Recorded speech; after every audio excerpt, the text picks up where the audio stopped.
चला तर आज बघूया वांग्याचे काप. तर याआधी मी या चॅनलवरती बटाट्याचे काप टाकले होते आणि त्यांना चांगले व्ह्यूज आले होते. तर आपण वांग्याचे काप बघूया. तर इथे मी मोठं वांगं घेतलेलं आहे ज्याचं भरीतसुद्धा केलं जातं.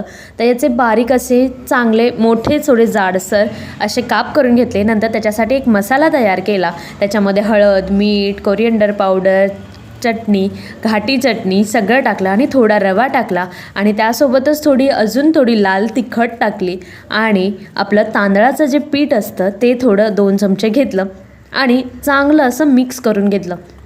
हे चांगलं मिक्स झाल्यानंतर आपल्याला वांग्याचे काप आहेत ते थोडे धुवून घ्यायचे आहेत. धुतल्यानंतर ते त्याला रवा चिटकणार म्हणून थोडे धुवून घेतले आणि नंतर असे फ्राय केले. तेल चांगलं गरम करून घेतलं आणि चांगले असे खुसखुशीत भाजून घेतले.